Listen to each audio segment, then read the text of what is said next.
Weather extra as the dry days add up. We're talking drought and if we'll see any rain in your first alert forecast. And we're following two breaking stories. First reaction tonight from Birmingham neighbors following an arrest in, well, actually, we're going to be talking about hurricane recovery. I'm sorry about that, but that was news we'll have for you, of course, tonight coming up at 9. And we're going to take you to the Great Plains to show you this where the storms are happening and where we're seeing most of the rain and the severe weather across the country. We'll update you on where it's raining and if we'll see some of that wet weather. Live on your side. First Alert Weather Extra starts right now. And of course, again, we'll get into some of those news stories tonight on First at 9. But right now here on Weather Extra, we're going to talk weather, and we got a lot of it going on around the country right now. We just can't get a drop of rain. I just added it up. We've had 25 days since we have measured an inch of rain in Birmingham. And if you go back all the way to July the 1st, only 2 days where we've had an inch or more of rainfall. Just really snuck up on us. And that's what happens a lot of times with these droughts. They develop quickly. But coming up on a lovely sunset, this drought is going to worsen. So avoid burning. Isolated rain chances. We did see a couple isolated showers and storms across the northwest part of the state earlier today. We're watching out in the Atlantic where we may soon have a named tropical storm, but at the moment I'm not concerned about that system reaching the Gulf, but we'll show you where it's at and where it's going. But currently temperatures improving nicely. Look how quickly these temperatures respond as that sun gets lower on the horizon. We're already down to 84 here at Anniston, 88 in Birmingham, 90 degrees in Tuscaloosa. I know we're talking a lot about the heat, the hot afternoons, but the evenings still feel very nice. It's more that dry heat that we're dealing with, so it makes a big time difference out there. But again, it's so dry, so crispy around the area at the moment, and that's one of the reasons why those temperatures have reacted so quickly. But looking back to the west, there are some storms and showers over in the Mississippi. That's what you look at our lightning counter, you see 155 lightning strikes. You're like, what? I don't see any storms here over Alabama, but that's all from those storms over into Mississippi. But if you look closely, there were a couple little tiny showers. There was one there that tried to show up over northern Tuscaloosa County that drifted to the south. That fell apart. But again, not a lot happening here across the state of Alabama at this time. Only isolated rain chances. But we're in good shape this evening. Again, pleasantly warm conditions on the way forward tonight. We're going to see those lows down into the mid-60s. The overnight temperatures continue to run below guidance. I think for the rest of the week, we'll see more lows down into the 60s. So get out there. Early starts, nice mornings. If you need to do a little yard work, keep in mind pollen levels are on the high side. I was noticing the ragweed pollen right now. It's in the elevated range, high to extreme. So keep that in mind and throw in the mix a little bit of dust on top of it, right? With all the dry conditions that we've been seeing across Alabama. But rain chances very, very limited as we look ahead over the next several days. But it's not just central Alabama that's dry. It's the entire state of Alabama. Environmental officials are alert for increasingly concerning drought conditions throughout the entire state. And our state capitol reporter Jessica Umbra joins us live from the Capitol studio. Jessica, where do officials say the biggest concerns are located right now across our state? Well, the proverbial bullseye on the map as of right now is in western Alabama and specifically in Marengo County. But there is concern with continually dry conditions that area of concern is going to expand to other parts of the state. Again, that's if we don't see more rain in the forecast. As much as rain as we saw earlier in the year, it's going away quickly. Brad Lang is the Northwest Regional Forester with the Alabama Forestry Commission. He says the cooler nights and days with lower humidity have made the environment just right for dry conditions. Dr. Tony Frazier, state veterinarian with the Alabama Department of Agriculture and Industries, says he's worried about how threats to water sources are impacting cattle and farmers. Surface waters, lakes and ponds, they begin to recede a good bit, and the producers may have to look for alternative sources, even again for water. Our role right now is just kind of managing those resources a little bit at the moment. And as water goes down, Lang says they're seeing the number of fires statewide start to go up. We're starting to see more fires that people are either leaving unattended and they're continuing on, or they're just not going out with the recovery at night with moisture. Lang says October is always a drier month, and while he hopes to see the weather provide relief, he says it will also take the public's help to get things under control. If it's smoking in any way, then know that it's just going to sit there in these conditions and keep burning until it's completely extinguished with either water, dirt, whatever you've got tool-wise.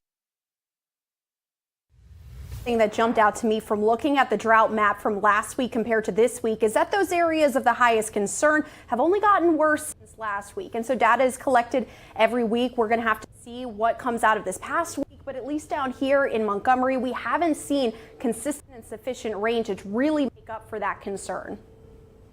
Yeah, Jessica, and was noticing as we look ahead towards the end of the month, I mean, hardly any rainfall in the forecast. And a lot of times, we see a tropical system that often impacts the rainfall budget this time of the year. Any word on any additional burn bans or restrictions there as we continue to sort of mitigate this situation?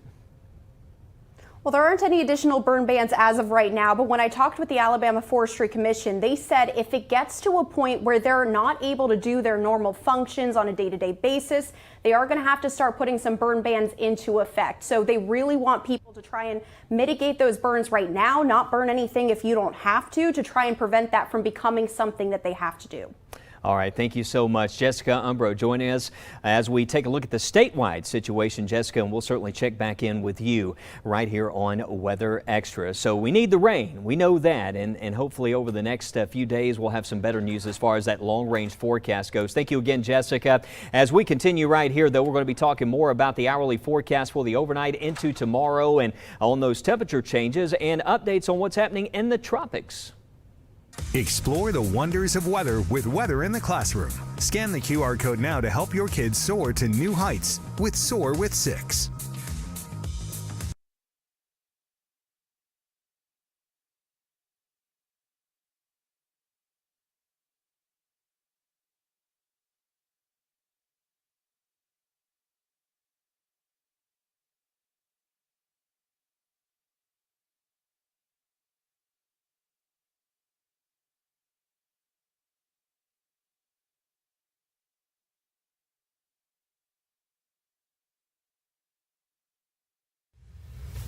Okay, we have crossed the peak of the Atlantic hurricane season, and fall arrives officially on Monday. But as we head into this time of the year, we can still have some very active weather. We're coming up on the anniversary of Hurricane Sally and Ivan. Made landfall tomorrow is the date that that will be the anniversary for both of those systems. So we certainly know we can see impactful tropical systems this time of the year. At the moment, we may soon have another named tropical system, but look at where this thing is located, way out over the central Atlantic. I mean, it is right in the middle of the Atlantic Ocean, and now the model data, we've got the forecast guidance is coming in and really locking in on more of a turn to the northwest. We've been seeing that trend a lot this time of the year, but there's some indications the hurricane season may sort of flip here as we move into the next few weeks. Now, the season doesn't end until late November, but what we're starting to see over the equatorial Pacific is more of what's called a La Nina phase. Now, you've heard of El Nino, La Nina.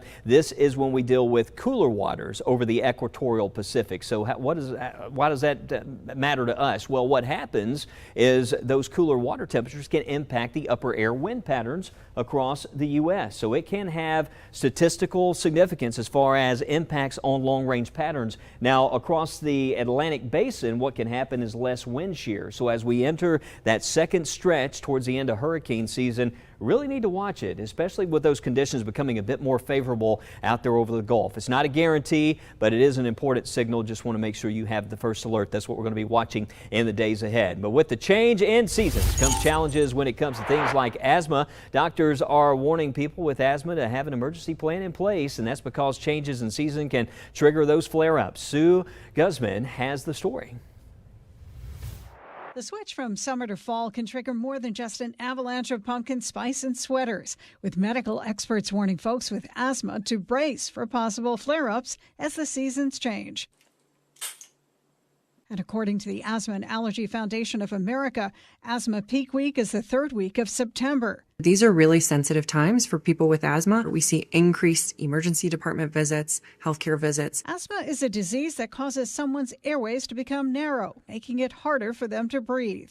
Asthma will flare up in season changing in large part because changes in temperature, humidity, and pollens will really affect airway inflammation that's the driver of asthma. Besides an uptick in pollen from ragweed and mold under wet leaves, health professionals say the fall is also a time when cases of several respiratory viruses begin to jump. the common cold virus, and others that start to circulate in the fall. These are the most common causes of asthma flares. And with a return to school after the summer and September holidays, the increase in those viruses, increased stress, change in regimens, or missing medications can become common. When it comes to bolstering protection, the first is to make sure that you're taking all of your medications as prescribed, no matter how frequently you have symptoms of asthma. Meanwhile, properly washing your hands and vaccinating against certain viruses can also provide other lines of defense. That includes influenza, COVID-19, and if you're over the age of 60 and have asthma, you're eligible for vaccination against RSV, or respiratory syncytial virus. Sue Guzman, Fox News. Teachers, promote literacy in your class by scheduling a book reading with WBRC. Scan the QR code now to help your kids soar to new heights with Soar with 6.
While we're not dealing with much rain here in central Alabama out west, it's a much different story. This is video from a water rescue in Utah. Rescue workers and a Good Samaritan teaming up to save a man swept up in a flash flood. The local sheriff's office got a call about a man stuck in a flash flood. Deputies and a multi-agency team mobilized, bringing in ropes and a front-end loader to help rescue the man. A local resident showed up with a raft and offered to help. Rescue teams then tied the raft to the front-end loader, and the resident and the deputy paddled out in the fast-moving water to rescue the man.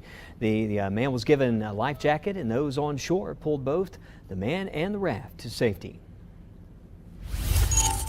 Well, Lake Lure, North Carolina is about 28 miles southeast of Asheville. The lake was devastated by Hurricane Helene almost a year ago. The damage is being repaired, but it's quite an extensive project. Now leaders have announced intentions to reopen the lake next spring, and that's great news for the people who live in the area and rely on the lake for their livelihood. Ryan Stockett has that story.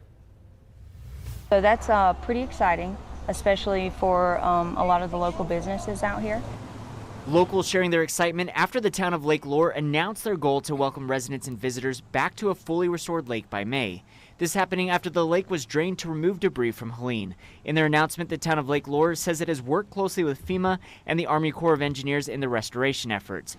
The Army Corps has identified October 31st as the target date for completing the work restoring the lake basin and shoreline. To us, it means the world. You know, of course, being a boat business, it's our livelihood. So this is the average hurricane damage boat. It was held down inside the boathouse. Brad Peters owns a shop that fixes up boats, and since Helene, they've lost 80% of their business. Conserve, you know, just try to not spend more than you have to get through. He says the recent announcement goes to show the strength of the community and that it's taken a lot of people and a lot of hard work to get where they're at.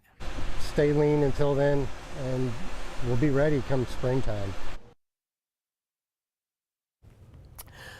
All right, North Carolina's governor says the state still has a long way to go with that recovery, and we're still hearing the stories. I had a chance to talk to a lot of meteorologists looking back at that event from last year at the National Weather Association conference. The governor's asking the federal government to okay another $13 billion worth of aid to help with that recovery. And we're not going to get too deep with this next story, but it's still kind of cool. New study says a collision between two black holes has confirmed decades-old predictions by legendary physicist Albert Einstein and Stephen Hawking. Some great minds there. Researchers spotted the event earlier this year after an observatory detected gravitational waves. Those are faint ripples in space-time that are produced when two black holes slam into each other. The existence of this phenomenon was first predicted by Einstein in 1915 as part of his theory of relativity. The resulting black hole was larger than the two original black holes. As a result, scientists say that confirmed a prediction Hawking made in 1971. Was there life on Mars? Well, NASA's Mars rover may have found proof of it. Scientists say rocks in a dry river channel uncovered by the Mars rover Perseverance could hold signs of ancient microscopic life. The rover can't directly detect life. Instead, it drills into rocks and retrieves samples believed to have hosted life billions of years ago. After a year of review, they've come back and they said, listen, we can't find another explanation. So this very well could be the clearest sign of life that we've ever found on Mars, which is incredibly exciting. All right, so it may not be the Tom Cruise movie, right? But scientists say more in-depth analysis of those new samples is needed before any definite conclusions are reached. And when you recycle, well, you keep things like glass and plastic out of landfills, but what happens to glass when it gets recycled? Some of it's used to make new bottles and containers, but some of it could wind up on your counter or in your kitchen or bathroom. Lisa Weissman has a story. Let's say the Bombay Sapphire gin bottles, the Gallo wine jugs, maybe a Yellowtail Sauvignon Blanc. Elizabeth Fisher can rattle off a wine list like a seasoned sommelier, but it's because of her work that starts here in a giant pile of glass. It's recycling, picked up from restaurants and hotels and from people like you, collected by the waste hauler Fisher Recycling. Drank, poured, and otherwise emptied out, but the lives of these bottles are just beginning. You can always spot the pretty ones. It's the colors that resemble the ocean we're after today, because this glass is about to resurface into a new type of surface. So once we get the colors that we want, we bring clients in, they select their designs. You can create your own design, or you can say, I love this one. Fisher Recycling turns that glass into one-of-a-kind countertops through their line Glass Eco Surfaces. In their warehouse in North Charleston, the chosen glass is pulverized and crushed into different sized chunks. from big pieces, like from the glass of a shower stall, to little chips. Beer lovers might recognize this as Budweiser, and fans of bubbles may know the tint of J. Rocher champagne. Or the customer favorite, the icy blue of a bottle of Bombay Sapphire gin. The glass poured in resin or cement, all made to order like this. There'll be a sink in the middle, there'll be some type of other cutout for a stove on the other side. Part of a kitchenette for a customer. While the pretty colors get that second life in a home or business, the rest of that pile will go on to be properly recycled as well. I think we're really doing it properly, which is what we try to focus on, is that we recycle 100% of what we collect. Just something that we can make a difference doing. That is our tagline. It does make a difference. All right, want to check out that view from Red Mountain again. You can see a lot of clouds there back off to the west direction. That's where we've had some storms back into Mississippi. We got a radar right now. We're not seeing a whole lot happening here locally. We're seeing temperatures right now 90 degrees at Tuscaloosa, 88 at Birmingham, 84 at Anniston. That drought, as you can see, it is expanding here across the state. We're seeing severe drought conditions over into parts of West Alabama. There's a look at the radar again. You can see just a few little showers that popped up earlier, and during the morning we had some storms over the far northwest areas. We've seen a blocking pattern across the country, and what's happened, we've had high pressure to the west and we've had low pressure to the east, and that's what's been bringing this flow from the north. So even as dry as it's been, notice how we've seen these little isolated little pop-ups that are moving north to south, but most of this has shifted over into Mississippi. In fact, right there, that is a severe thunderstorm warning you can see right here happening over North Mississippi around Holly Springs. Some intense lightning with that, but that's still well west of us, and it looks like we are going to stay very dry here across the area. So we talked about the fire danger, and again, that first alert to avoid burning. Everything's extra crispy. We're already starting to see, with the drought stress, a lot of leaves falling already, and you probably had to break out that leaf blower. And if you want to do a little yard work, well, there will be plenty of chances for that. It's just going to kick up a lot of dust, so just be ready for that as well. And notice these days too getting shorter. A week from today, officially the arrival of the fall season. Our sunset time at 6:56 tomorrow. In a month it's 6:08, and by the time we get to 2 months out, times change and we're back on standard time. Sunset will be at 4:46, and in 3 months around 4:39. So what do you think? You a fan there? The sun is just clocking out a little bit earlier every day. So as we take a look at that forecast weather headlines, there's only isolated rain chances. I've looked at the long range guidance through the rest of the month, and it looks like rain chances are going to stay very, very low. I just do not see a major rain producer at this time. So it looks like through the end of September, it's going to be more of this. We're going to be dealing with these lows at night in the 60s.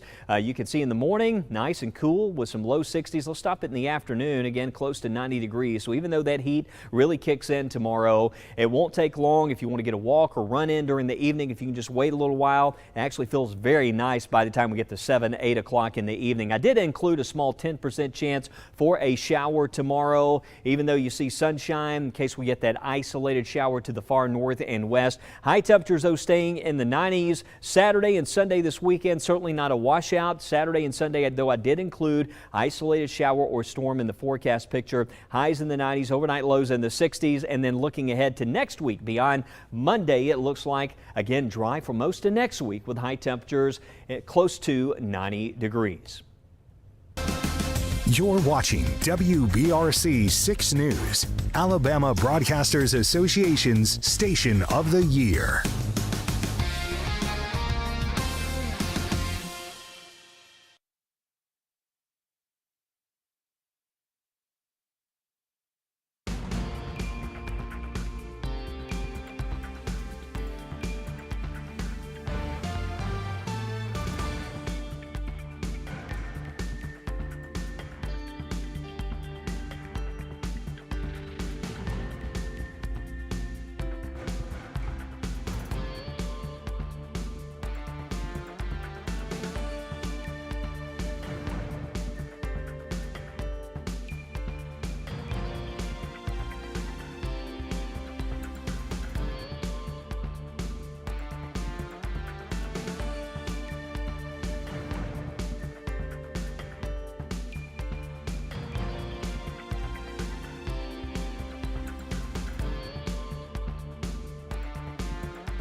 How about some pics of the northern lights as seen from around the northern part of the country? Well, we've got some views from Green Bay looking green. How about that lovely view there from Wisconsin? That was from our sister station WBAY. A lot of the viewers there sharing some of these lovely photos, and we've seen some elevated geomagnetic storm activity, so that has made the northern lights visible. Unfortunately not visible around here, and no rain, but man, what a lightning strike there. Incredible picture of a cloud to ground lightning strike at the Emporia, Kansas airport there. Dustin Ferris shared this with our sister station WIBW, which also shared with us. And back a little closer to home, well, this is what you call a sundog, as recently seen in Montevallo. I want to thank Kim Smith for sending this to us as well. And what you're seeing there's some of the halo reflections from ice crystals way up in the atmosphere, but some nice photos to share with you today. But keep those photos coming our way. You can share them by